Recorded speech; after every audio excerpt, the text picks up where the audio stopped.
feel like we've talked about it before.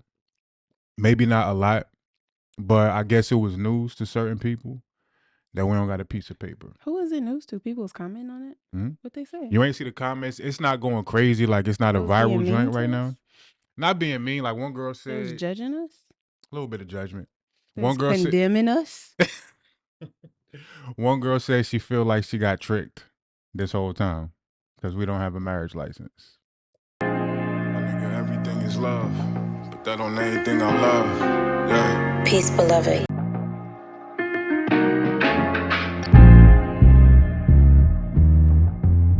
And then why over here? All right, you ready?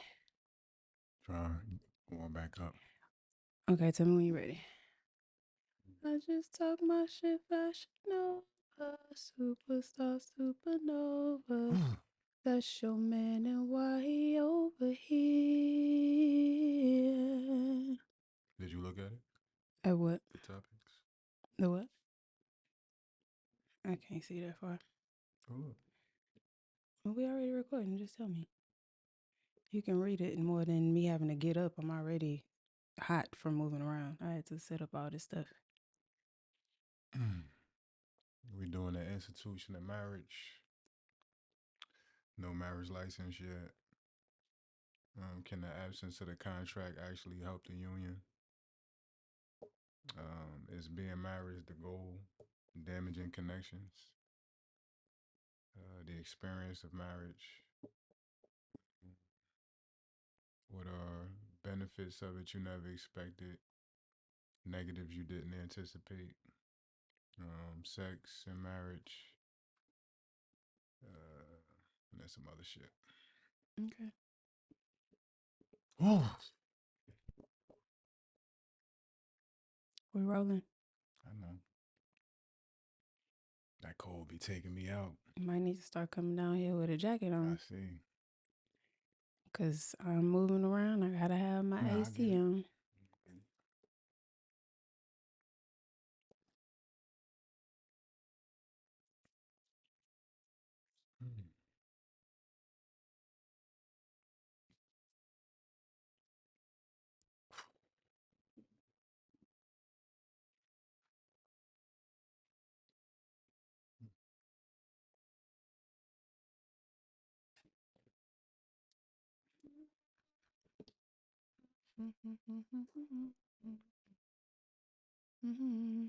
That's your man. Then why he over here?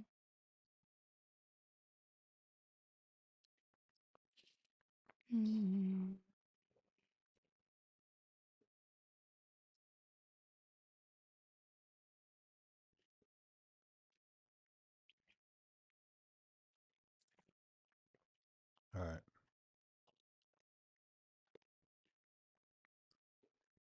You ready? Mm-hmm.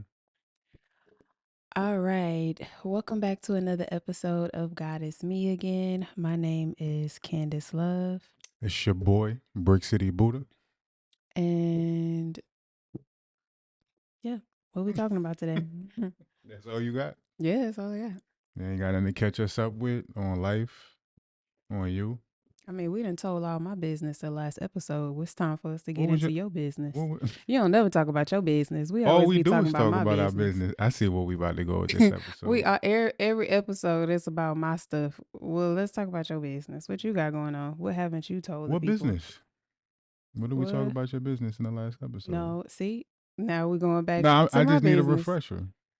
I think you should move the mic down some. Move it down. Yeah, so your perfect mouth isn't hiding. People need to see that. A perfect mouth. I mean, it does great things. Let me take these glasses off. These are my show business glasses. So I don't talk about myself. I done cried on here. I done talked about you, We fatherhood. talk about me more than we talk about you. I don't think that's true. I think it's equanimous. Y'all let us know in the comments. Please do. You cry more. Yeah, I cry more.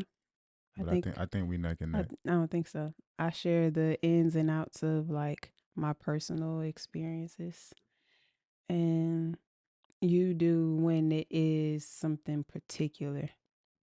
I don't agree. Okay. But that's part of marriage. right? Yep. We don't gotta always agree. Yeah. Right. So why don't you tell the people something? We here to talk about marriage, and we are here to myth bust and expose the different. It's usually what 2 minutes in to YouTube before you can curse. I don't think you're supposed to curse I at be all. I wanting don't to know where you got curse, that from. not battle rap. That's what they would say. Like when YouTube shift the algorithm, Mm. they would have to wait like I think 90 seconds, 2 minutes before they can start cursing. I've never heard that Yeah, before. everybody was saying that in battle rap. ARP, everybody, they will wait a few minutes before they curse. I want to curse though, but Why?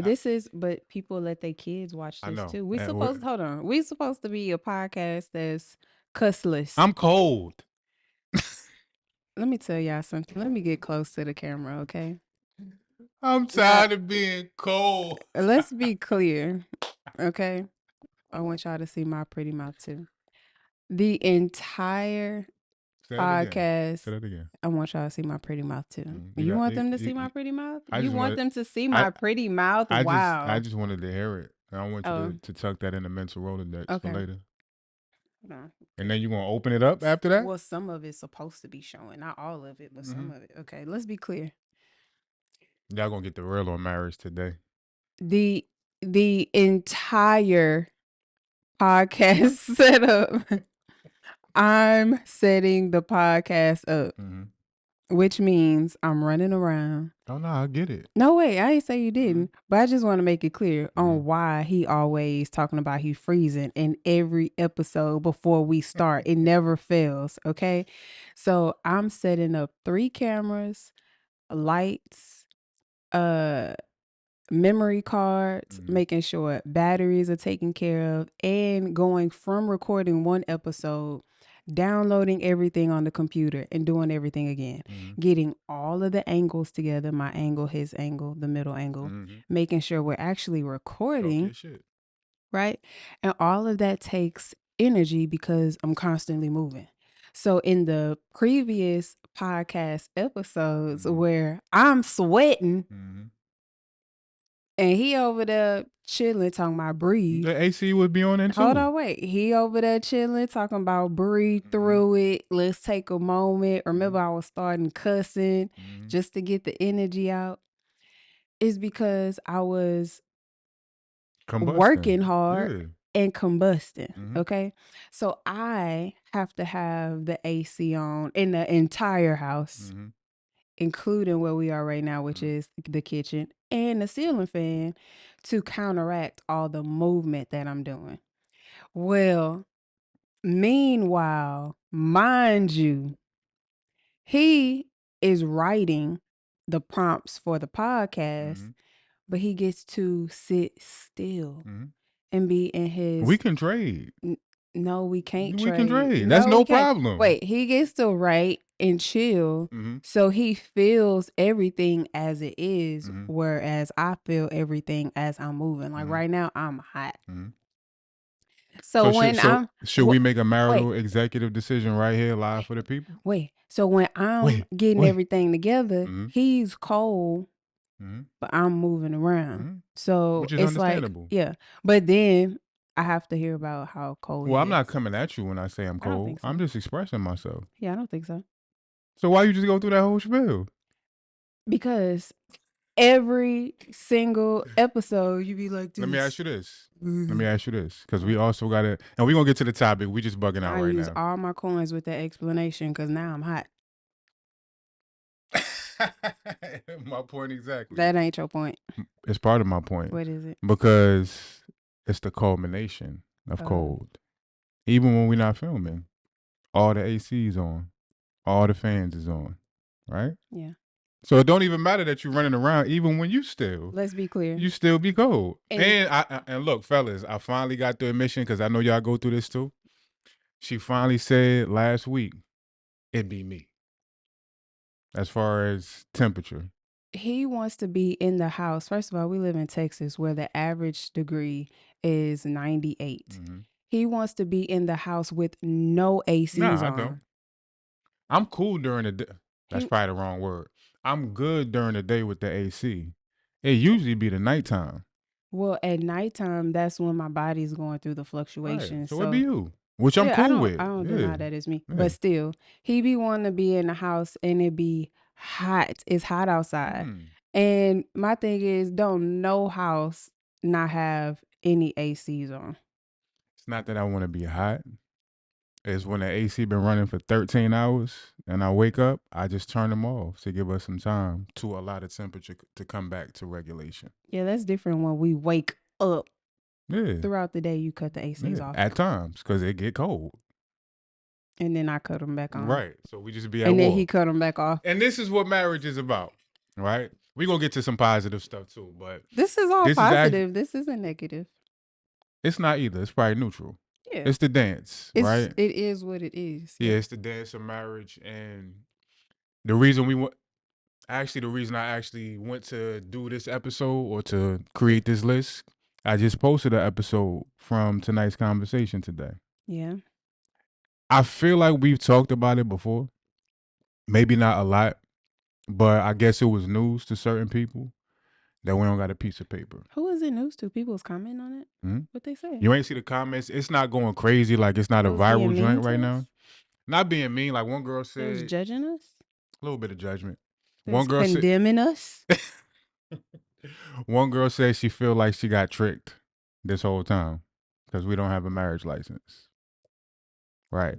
And there's a few different comments going both ways, but pretty much just to preface it, I was on a episode with tonight's conversation, and we was talking about marriage. And at a certain point, it was me, Kitty, and a few other panelists. And at a certain point, I was talking about the fact that I feel like the whole term business of marriage ends up messing it up for a lot of people in that approach. And we was going back and forth on whether the piece of paper, or how important the piece of paper was. And I said on the episode that to this day, 6 years in, and this beautiful union that we share outside of going to war with the temperature, that we still don't have a piece of paper. And I think that day when we was about to have, or after we had the episode, we continued the conversation with some of the staff members, and they was bringing up things like, if somebody gets hurt or death or different legalese, that it's important to have some of those things in place. And we're not really against that. We understand that aspect of it. But as far as, the incubation of our connection, you didn't even ask me, what are we? You know what I'm saying? Mm-hmm. You didn't ask me, well, when you going to move down here? Are we going to live together? What's our next 5 years going to look like? Neither of us did that with each other. You never asked me how much money I had. You never asked me how much money I made. So for us, it was so much fuel being given to just our connection that developed into matrimony, that a lot of these conversations that people say are prerequisites for a healthy, valid marriage, and some of the comments on the comment section was even saying, oh, you're not married. All this time, some of these same people may have been looking at us as couples goals or relationship goals or marriage goals. The minute you say you don't got a piece of paper, you have now violated the societal idea of the institution of marriage. Everything we do violates the institution of relationship, connection, and marriage. I was just thinking about that today too. Like, bro, everything we do is against the grain, and it's so natural for us that we don't look at it like that until we say it on the camera, and then we get the backlash. But that's why I felt like it was necessary for us to have this conversation, because we are, I guess, so radical. So starting with the matter of fact, before I go there, do you got anything in response to just the opening? Yeah, I think the best way to first open is by acknowledging that in any relationship, you are as smart as the paradigms that you create. You will be as successful as the paradigms as you create. And if you live your relationship to mirror what you've been taught, what you've been programmed to believe, or what you've seen other people do, including us, then you have set yourself up for an unnecessary failure. Whereas all you have to do is do what works best for you, and see that as gold, see that as your Bible, and see that as the norm.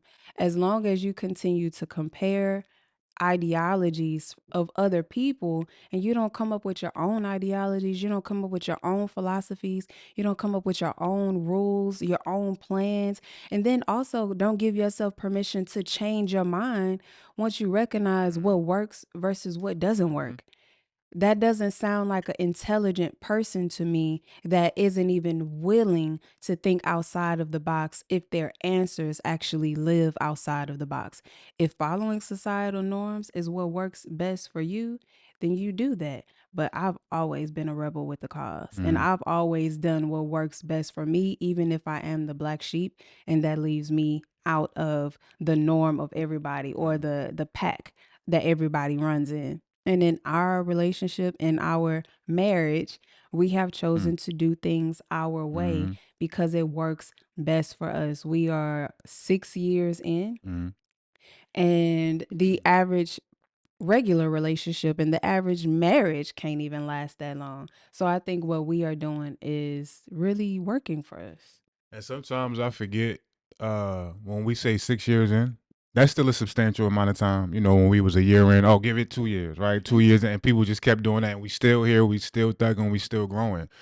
But even though you just saying the 6 years just now, we don't even really factor in a lot of the dynamics that make the need to count that 6 years in dog years. You know what I'm saying? Like simultaneously, it feels like we just got to the block of being able to be with each other, but with so many different things we've had to navigate as individuals and what we are commissioned to do as a unit. We've been playing the game on all Madden. So our 6 years, not to compare or down, put anybody else down or anything like that, but our 6 years is like on the highest level of doing this thing with so many different challenges that a lot of other couples may not have to face and being in the public eye all the time as a unit. You know what I'm saying? Right. The entrepreneurialism, the levels of spirituality that we are commissioned to hold space for in this life for ourselves and holding karma for other people, like we talked about in the previous episode. This 6 is more like 12, you know what I'm saying, in the grand scheme of things. But it's interesting when you talked about creating your own Bible. Even when we put some of this content out, people are so used to being dictated to and told what to do that I can literally put in a disclaimer in the video, on a caption, right? That we not telling y'all to do this our way either. We are literally sparking these necessary conversations because a lot of the people that may feel these ways are afraid to admit it to their partner, to say it out loud. So we are just simply sparking dialogue and conversation and letting people know there are other paradigms that you have the option to take. Yes. And I remember when I walked away from the church, a beautiful part of the freedom of it, but also the responsibility and the challenge of it was now you got to create your own religion. You got to come up with your own Bible now. If you're saying this is not your way with the Christianity or whatever the other religions may be, it's already laid out for you. You ain't got to do no thought in, does this really resonate for me? And when I did that due diligence, I realized this Christian thing, the way y'all teaching it to me, it don't resonate with my soul. It don't feel authentic to who I am. But now I got to figure out what that is. Yeah. So being able to do that in a marriage construct is interesting. When I looked up the word institution, I know you can't see it, but the etymology of it, some of the words that associate with institution, you got arrangement, you got foundation, you got stand or to be firm in, and you also got training, right? So with that, and this is part of why intuitively when I got down on both knees, and I'm gonna say proposed for the sake of the conversation because people probably can't understand what that moment really is, no matter how much words we try to put to it. But I do remember, and I asked you recently, do you remember anything I said in that moment? You was like, look, I was gone. You know what I'm saying? I'm in the moment. I don't remember nothing you said. Yeah. And I don't remember much of it either, but I do remember a part that sticks out was in me simultaneously proposing and I guess extending vows because the marriage happened in that moment. For sure. The marriage was already there. It was consecrated in that moment. Absolutely. That was the ceremony. But I do remember I extended the idea of what I told you very early on, which is I'm going to keep you free. I'm signing up to keep you free, right? And in that moment, I remember some semblance of me saying, I'm not even asking for your forever. I'm asking for the opportunity to be of assistance on your way to wherever it is you're going, wherever your soul is going. I hope that's going to be for the rest of our life, but you don't even got to worry about the pressure of me saying you got to be with me forever. It was way more eloquent and romantic. But that was the overall premise because part of the reason why we ask each other often, and we know the answer, but we still ask each other, does this work? Yeah. You still in this? It may be joking when we bring it up, But we understand when you sign a contract for something lifelong, you don't know what's going to come next week. You don't know how you're going to expand in a year and if that's still going to resonate with your relationship and with that person. So a huge part of what people will look at, well, that's not firm, right? My firmness and my marriage is really to your soul's growth more than my desire to have you here with me for the rest of this life cycle. And I also, and I'm gonna give it to you after I say this, I had also put up a post recently that people was going in on me about, especially the men, where I said on tonight's conversation, if you liked another dude at a certain point in our connection and you felt the need for whatever reason to explore that connection, it may sever our romantic marriage, matrimony type of relationship. And I may be devastated, but I'm going to want you to do whatever you need to do for your soul's journey. And even if you go that route, even if you explore that and y'all stay together forever, in my heart of hearts, that decision and my openness and my freedom to afford you that is still going to be under the guise of that's my wife. Mm. So if I'm never able to have you in this way again and your soul says I need to go this way with this particular individual, I'm not going to get in the way of that. And in my heart of hearts, it's still matrimony because Right. I'm dedicated to your soul's expansion and your soul's growth. What you got in response? Yeah, I feel the exact same way. And I guess I'll just start from the top where my thing is when people want marriages that have licensing and Mm-hmm. paperwork, if you know what I know about the government, you would want them nowhere near something so sacred. Sacred, yeah. If you know the lies, the corruption, the business, all of the terrible, low vibrational, devilish things that the government has their hands in, not even just on a business Mm-hmm. aspect, but to make us forget who we are. Everything in our society is designed to make us forget who we are, designed to make us forget our power. And choosing not to expose something so sacred like what we have to an entity like that is a radical expression of Mm-hmm. love. Mm-hmm. And it's a radical choice. And also, everybody isn't on the same journey as us. Mm-hmm. Some people need church. Absolutely. We have learned how to become our own church. Mm-hmm. We've Mm-hmm. learned how to turn our home into church. And both ways are valid. And we've Mm-hmm. learned how to find God wherever we are. And so, if that is what a person needs, absolutely, Mm-hmm. then it's valid.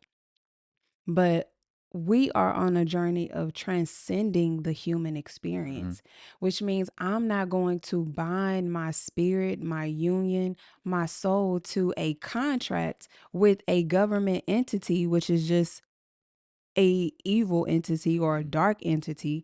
I'm not going to bind my spirit or my soul to that entity Mm-hmm. just for the sake of having a license or paperwork Mm-hmm. when I already have enough wisdom, knowledge, and intellect to know that the love that we have is real. Right. I don't need anything outside of that to prove that to me.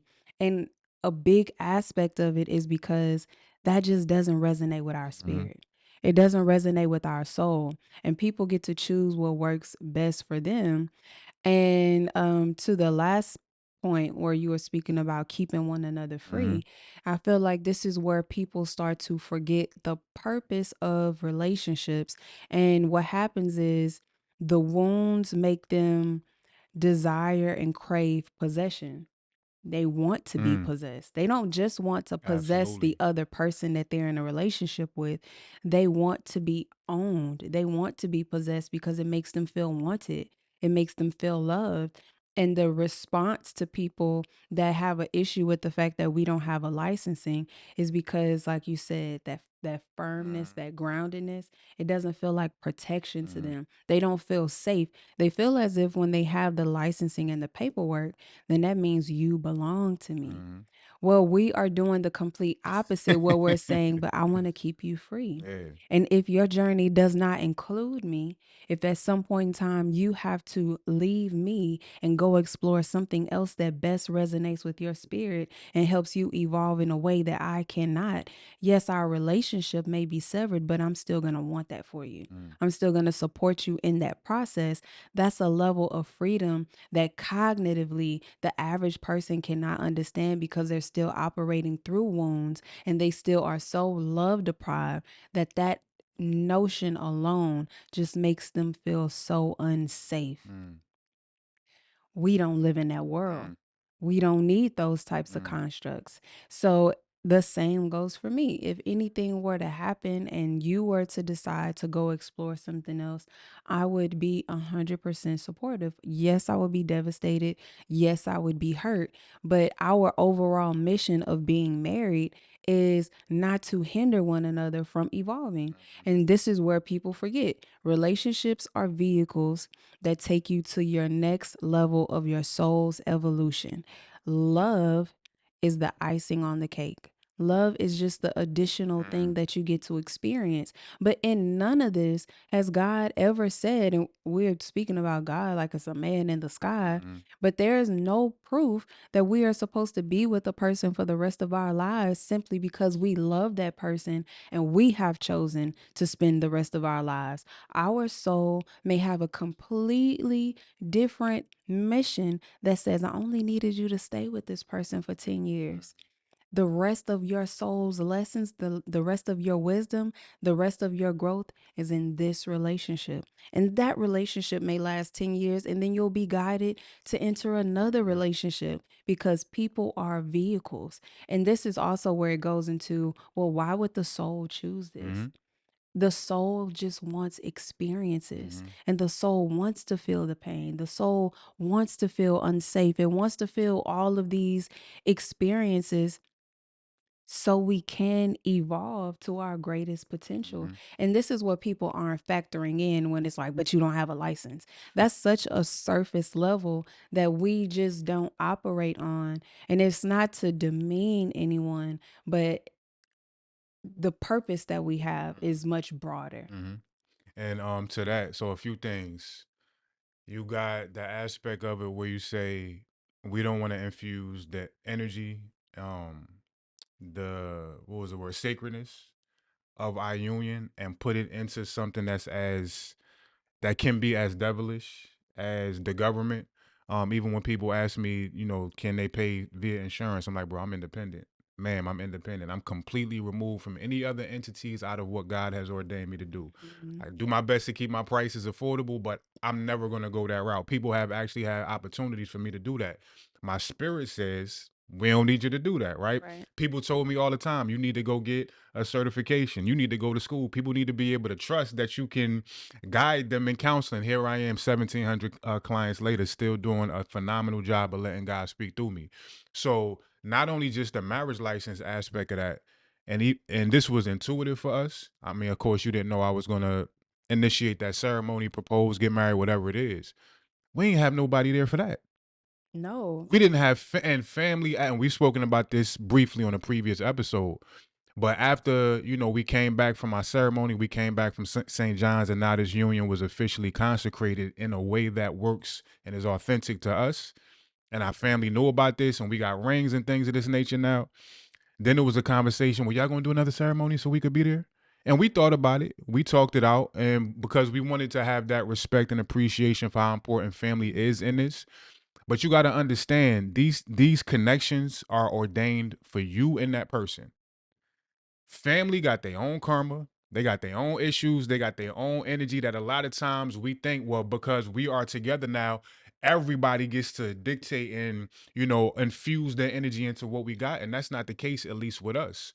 So for us to only be there with me, you, the angels, literally, I could feel the ancestors and the angels and God. Like, it was ordained from moment one of the consecration for this to be a us thing, right? And to keep as much other of other people's energies out as possible. On some real, when people have issues with their spouse, they usually going to have conversations with other people about it. Yes. And I can count on One finger. One time I did it. And even when I did it, I'm not gonna say it didn't feel right, but I knew in my heart of hearts, this was your get out of jail free card in this moment because you do need some assistance with that particular conversation. I don't even remember what we was beefing about in that moment, but I talked to your mom, right? That's the only time I have ever or will ever, because where we have come from that moment, I got so much more tools and resources. Absolutely. I don't need nobody else to give me counsel or concert. If I need it, I'm gonna go into meditation. If I need it, I'm still gonna get it from you, even if it's a moment that we beefing about something, because we just so good at making it 360 degrees around an issue. So that's one thing. The other part, when people hear us say things like, if you ever had to go a different way, if somebody ever came along and you felt like you needed to explore that, that also taints their idea of what we got and is reminiscent of paying insurance.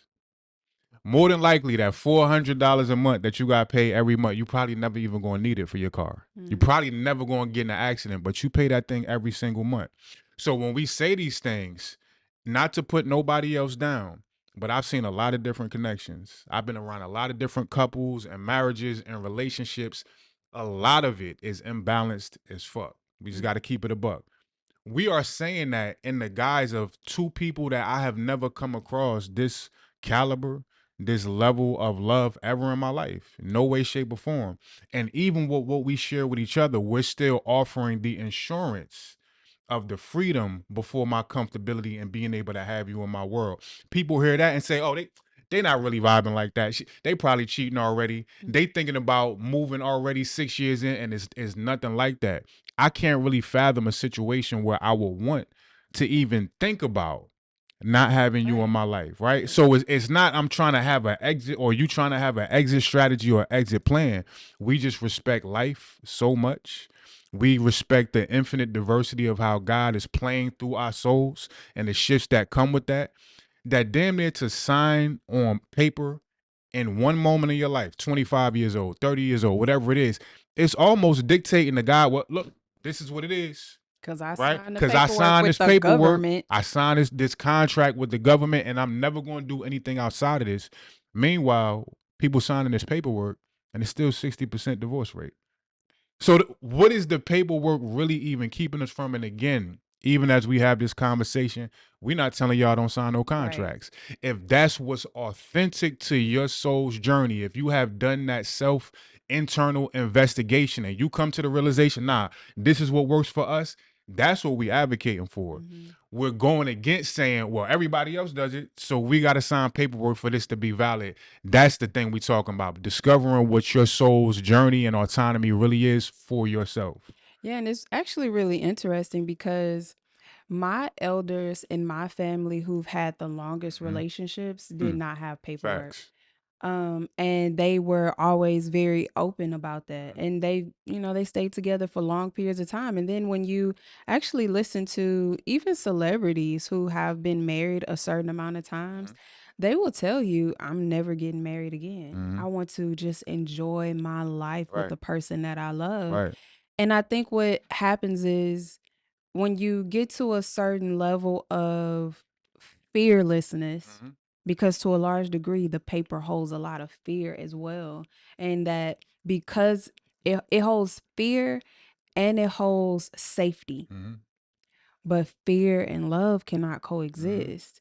And so we're basically acknowledging that we don't have any fear in whatever our relationship turns to, goes to, morphs into. There's no fear in that. It's going to be pure surrender and pure acceptance. And I feel like those are the exact things that people struggle with. Their number one fear is being cheated on. I don't wake up at all any day ever in my life afraid that you will cheat on me. It's not even a thought that crosses my mind. It's not even a weight that I have on my heart. The average woman can't say that. Right. They can't say that that's not a fear that they have. And not even just because you are a great man, but also because I don't live my life like that. I refuse to be happy in my marriage and also live in fear. it just doesn't have a place to live within me. So when people are acknowledging that our relationship challenges the constructs that they are used to and challenges the societal norms, it's because they're not used to seeing, in my opinion, it's because they're not used to seeing people live without fear. And then the other part that I wanted to add is I didn't want paperwork. It's not I like, never even asked you that. yeah. So when we decided to merge in our union to acknowledge that we are married, Mm, I didn't want a marriage. I mean, I didn't want a wedding. mm, I didn't want paperwork, and I didn't need a ceremony. mm, When we were speaking about ceremonies, it's because everybody else wanted mm, that so they could mm. experience that through What us. belongs to us? Yeah. And I remember I've had at least 3 friends who spent thousands, if not hundreds of thousands of dollars on their Yeah. weddings. And once they came back from their honeymoon and I asked them, "How was your wedding?" They had the same consensus. I I don't don't even even remember remember it it. Yeah. because it wasn't for them. Yeah. And they spent all of this money on the aesthetic, on looks, and on food, and on a band, and all of these different things. And the only thing that they have to show for it are pictures Mm, that they weren't even mentally present mm, for. And that's if they are still in that marriage. mm, We have seen what can happen. We have seen people's relationships played out. And I mm. think the smartest thing that a person can do is to really have enough sense to discern what works best for them and move accordingly. And that's what we did. So a couple things to that. I'm gonna do the last part of what you just said. Matter of fact, I'm gonna go to the fear thing first, and then we'll double back to what you just said because you got it written down, and in just case I forget, you can remind me. But there's another F word when you're talking the fear thing, and if you remix fear a little bit, you got another word, fair. We have also done the work to get to the point where we understand love is not based on fairness. Mm-hmm. And I believe we mentioned this briefly in another episode, but we talked about how it's not life or universe or God's responsibility to provide us the idea of justice. Right. It's the responsibility of the universe, life, and God to make sure things are balanced. Yep. And a lot of times that's going to include what we would perceive as injustice. So in signing that contract, there's fear there, but there's also the perceived ideology of what's fair. And if I'm going to dedicate my life to you, even if we do end up breaking up 10 years down the line or whatever it is, and then the prenuptial agreements and all that other shit that be in there, but if I'm going to give this much commitment and energy and love to you, you're supposed to stay forever.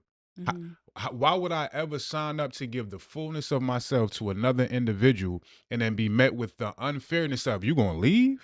Right. What? And I always go back to the quote of Carl Jung, yeah, Carl Jung, where he says, "Be like the sun that gives light but does not suck light." Being able to love you for this long, and I often think about this. If you was to leave tomorrow, I got enough of the highest level of love I've probably experienced in many lifetimes to last me many more lifetimes to come. If I go the next 10 life cycles and I'm not able to be with somebody, I'm gonna still be living off what you gave me this past 6 years. Same. That's fair. Like a you know what I'm saying? Like he said in Love Jones, right?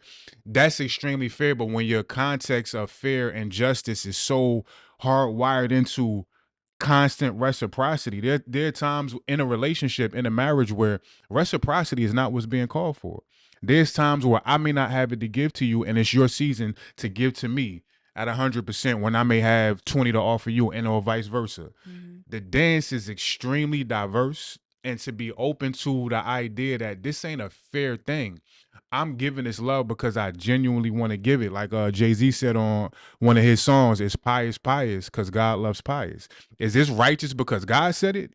Or is this righteous because in my heart of hearts, I feel like this is what I'm supposed to do? I felt like day one, I was supposed to love you to the highest degree. If a day comes where this goes two separate ways, it won't be unfair to me because I got the chance to do it. for an extended period of time, and I will continue to do it just in a remixed version. I'm gonna continue to pray for you. I'm gonna continue to meditate on your behalf, and I know that we're gonna wrap around in another life cycle and probably do this again. That love is not gonna stop because perceived separation happens. So that fairness piece, I think, is something that we got to transcend in our idea of love. And then what was the thing that you was just talking about The wedding part. with the wedding? Not only did they not remember it, we never had to have. First, we didn't have the conversations. I never had to ask you, do you want paperwork? Do you want marriage? We had the ceremony and we was good to go from there. And mind you, it was like a $600 ring, green amethyst, crystal, silver ring that you still literally have on your finger. She usually put them both on the same finger at this point, but it's already been upgraded. This one going to be upgraded next year, This right? is my diamond ring. Right. From Zales, and And this this is my the first ring. OG, right? So already off top, I was supposed to spend two months worth of salary on the ring. I ain't had 2 months worth of salary. I had the commitment in my heart though, and the understanding. This is my wife. I knew that from very early on. As soon as it started to shift into something romantic, but I was already going against the grain with buying that ring. And I remember driving back to our Airbnb after the ceremony, and you just we in the Jeep Cherokee, no roof, and you just looking at your ring in the moment, like still to this day, extremely proud. So I took the step. I didn't know how you was going to take that. You was with the shits and have been ever since. So that's one aspect of us going against the grain. But with the marriage, they didn't remember it, and a lot of couples don't even remember the day. And then they got to go into, all right, we married now for real. We didn't had the ceremony, we had the day, and we just spent $150,000. Man. Not only did we spend $150,000, we probably just spent 5 years worth of our peace. Yep. And the stress of being able to have this day, which is really more so for everybody else, other people's perceptions, what they gonna say on the gram when y'all post that stuff. You have put other people's perceptions as the precedent of what's supposed to be union for y'all two, what the universe ordained for y'all two. And now you go into marriage in a lot of different cases, not all, some people got more resources and finances than others, but a lot of times people was taking out loans and saving up just to be able to have that day. And now you go into the actual consecration and you're already in depletion. Yep. You already in disdain. You already in annoyance based on stuff that ain't even got to do with y'all. And now y'all got to try to manage that energy while you build the first foundation of what is your officially consecrated marriage. Man, we don't even think about this. It's just because everybody else say this is what I'm supposed to do, so this is what I'm gonna go with. So that piece I think is big as far as how we even go into the matrimony already in depletion. Yeah, I agree. And then the other part is, like I mentioned, the transcending the human experience. The entire purpose of being human is to transcend the human experience and to peel back layers that keep us attached to the human vessel that kind of impede our ability to be liberated and as liberated as our soul. And so when we make contracts on a human level, it's karma that comes with that, and it just grounds the soul where the soul is supposed to be completely liberated. And so my idea of love and marriage is something that liberates us, something that keeps us free, something that allows us to be fully expressive in whatever that looks like. And what I would never want to do is to ruin my ability and the healing that I have done to peel back the layers of what I'm attached to. And so that looks like attachment to alcohol, attachment to mind altering substance, attachment to other people's validation, attachment to the need of love from outside sources, attachment to possessions, attachment to cars, attachment to money, attachment to the idea of work, attached to how people perceive me, if they like me or if they don't. My job is to peel back all of those layers and become nobody. That means even peeling back the layers of the title of being a wife, peeling back the layers of the title of being a daughter, the title of being whatever. When I give myself permission to just become no one, I can show up and really just enjoy the process of being in love and have no constructs around it. The average person just doesn't, they're not living their lives in that way, and that's no issue, but that's how we live our lives. So that's why our relationship, our marriage, and our choices, and our our desire to keep one another free resonate with us, and it doesn't resonate with other people. They are not living to become nobody, they're living to become someone, and that paperwork adds to their identity. Whereas I'm trying to shed all of Right. my Talk that identities. shit. You know, I'm trying Yeah. to shed all of the attachment that I have to my identities. And I can't add on extra paperwork, things that in another lifetime, I'm going to have to do the work to detach from. And when you was going through the different titles, right, it stuck out in my mind the word title. Title being in the middle of entitlement, right? So when you are really on that spiritual journey of becoming nobody and shedding all these different ideas of yourself, you have more ability to become that spiritual Mr. Potato Head that I always reference. And there's a lot of times in our marriage, my marriage to my wife, and we still appreciate and honor that title, but we're not bound to it, Right. right? When we talking contracts, we talking legally binding agreements. If you look up the etymology of husband, it comes from the root phrase house bound, right? Ball and chain, my better half, all these different languages are really indications of how much we are locked into this little microcosm of the fullness of what a person is supposed to be. So there's probably been just as many moments where I just needed you to be my friend as opposed to my wife. Where I needed you to be my teacher, my accountability partner, somebody that annoyed me into my next version of myself to be able to grow. I need a lot of different versions beyond just my wife. Yeah. And the ideas that come with other people's perceptions of what a wife is. She should know how to cook. Right. If I was going based on that, I wouldn't be here. I would have, Yeah. oh, she not worthy. She can't cook my meal. I got you. I've been learning that my whole life. I'm gonna teach you how to do that, right? It's so many different things that end up on our list of what we are looking for in a mate. On your end, I don't want to be with a brother with children. You went against that grain. That got checked off your list, and you realize how binding an idea that was Right. that could have kept you from the love of your life. And this is a huge part of why I feel like people in general, but I'm gonna say more so men, because women are kind of trained and conditioned to eventually have the goal of marriage. Yeah. I feel like men do want it to a certain degree, but we scared of it because if that 10 years goes by, that 20 years or whatever it may be, and a lot of us have accepted the constrictive role of protector and provider. And I'm gonna pour all this time, this energy, this money, this overtime. I'm gonna do everything it takes to provide for my family.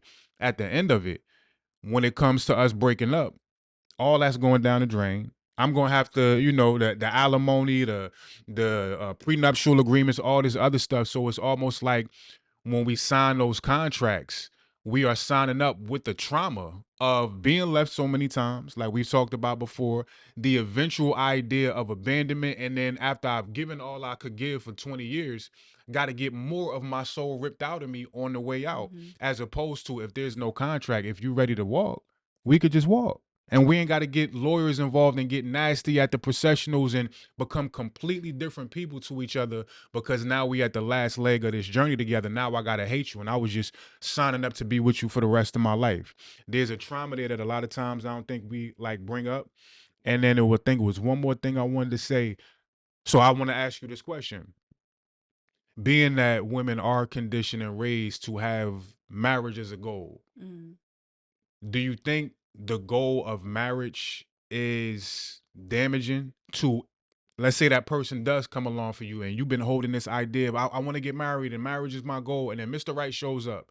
Do you feel like there's potential damage that could incur based on the fact that the goal of marriage has been held for so long? Yeah, I think that I don't think people want to be married. I think people want someone to choose them. Mm, And I think that comes across as an obsession with getting married. mm, Really, the obsession is being a wife. mm, I don't think people actually want what comes with being and choosing someone, being in a real marriage and choosing someone. I think most women are addicted to the obsession of being a wife. And with that, it looks like as long as you choose me, as long as you make me your wife, as long as you propose to me, and it can be anybody. It means that it doesn't matter the person. I just want to be chosen.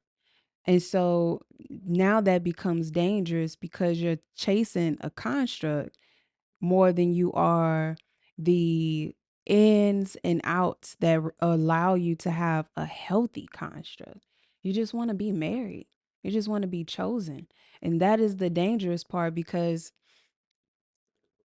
the person choosing you isn't you choosing all the things that you have to do to keep your relationship healthy. There's a process to that. There's a lot of progress in that, which means you have to do a lot of healing. You have to do a lot of growing, a lot of evolving, a lot of accountability. And I don't think the average person is equipped or ready to go through the ego death that comes with being in a marriage. Let me go into that wormhole a little bit. And I feel like you're on point. And I'm glad a woman has said that publicly.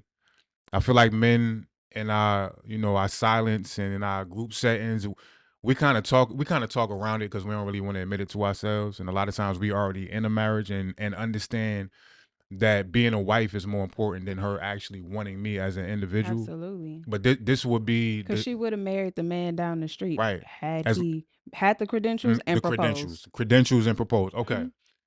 Do you think? Because when I'm hearing that, what I'm hearing is also status. I'm hearing like a badge of honor for women that do get the title. A bit. Absolutely. So do you think the desire to become a wife in a lot of situations more so than actually wanting your husband? Do you think it's more so about OPP and other people's perceptions than it is her actual own desire? That's all it's about. I would say that's 95%. I remember I was talking to this guy, this was years ago, and his ex just had a huge issue with me. Mm-hmm. And at some point she ended up marrying someone that I went to high school with. Mm-hmm. And I congratulated her. Mm-hmm. Because I'm like, you don't like me, but I don't dislike Yeah, no you, doubt. so I just congratulated her. And her response was, ha ha, that's why I'm a wife and you You aren't. serious? Absolutely. That Wow. was her response. And so in that moment, it was, oh, Mm. you think you better than me because Mm. you were proposed to. And that is status to her. She had status in that moment that made her better than me. Mm. And that's the unconscious belief that I believe most women hold is when they get married, it will put them in a different bracket than the average person. It Mm. will show the world that they have been chosen. It will show the world that they have value. It Mm. will show the world that they are loved and they move a really different way. Yeah. Those who are attached to the ideology that they think marriage and proposal and being a wife means. Other people who are balanced, I'm Yeah, not yeah, talking no doubt. about you. But if you are a person who has not balanced that obsession that's been programmed into us since children, since little girls, you will always see marriage, a ring as status. That's why when women get married, they can't wait to compare their rings to the other woman's ring Mm. because it's status to them. It's not even about love. It feels like love to them, but that's not love. That's a wounding. And to them, the fact that they were finally chosen feels like medicine on those wounds. Mm. So it makes them feel happy, giddy, liberated. But then you see that fades really fast because 3-4 years into the relationship, when all of that glossy obsession and perception has faded, they get to see the man for who he really is. And now the marriage ain't so fun. Now the status doesn't really feel like status because you recognize you've been duped into obsessing over marriage Mm. as opposed to really wanting it because your heart wants it. Most women want marriage because their wounds want it. And as you're saying that, I can understand the status aspect of it And again, this is not for everybody's connection. Like you just said, it's a lot of beautiful, healthy connections out here. But we speaking to a certain demographic that's often the loudest in the room, and their views usually go to the forefront as the standard. Yeah, if you are in a healthy Yeah, marriage, this you ain't have for healthy ideology. Remember, we are being distinctive in when we talk absolutely about the unbalanced people versus the healthy people. If right, you healthy, take what you need, leave what you don't. right. But as you talked about, as you dug deeper into the status aspect, I could see it because in the usual standard, it's almost like you got another human being to sign up for indentured servitude to you for the rest of your days. Mm. And when it's healthy, it's not that. But when it's not, it's the happy wife, happy life. You spend all your money on me. If I do make money, I spend all my money on me, right? You make sure we are provided for and protected for no matter what that costs you. Actually, there was a video I just saw, and shout out to this dude. I forgot where I saw that black brother working 5 jobs, and he just took people on a day in the life of him because when he got with his wife, she had some type of condition where he just didn't want her to work no more. So his example was a little bit skewed, but I'm gonna still use it because of the impact that has on men. But his was extremely noble and understandable because she was willing to work, but he's like, baby, you got this condition. She be passing out all type of stuff. So he's like, I got it. And he's been working 5 jobs ever since, overtime, every job, paid for the house. He's doing everything. Beautiful brother. Salute to you wherever you at. But a lot of times it's not that condition where the woman can't work. It's just no, if I'm going to be chosen, part of the status of that is you got to do everything for me. Right. So this is literally damn near a form of indentured servitude, damn near slavery in certain ways. If I can get a human being to say, I love you so much that I'm signing up for this servitude for the rest of my days, that's going to come with some ego boost. That's going to come with some hubris, some arrogance. And I know on the surface, we don't look at it like that, but a lot of women's idea of what love is more so servitude than actual collaboration in this union. And part of why I signed up for this and have continued to fall deeper in love with you, because you don't put it on me to just keep you happy. Right. You don't put it on, you do everything, you provide and make sure I'm good. It's an equal exchange. Just today, you asked me, baby, what you want to experience today? I'm still thinking about it. I ain't give you an answer yet. But you take on a role that a lot of women feel only a man should have to take on in a union. So the status of the ring, the status of, oh, he bought me a house, look at my house, and having all your girlfriends come through for the housewarming, the status of the type of vacations y'all take.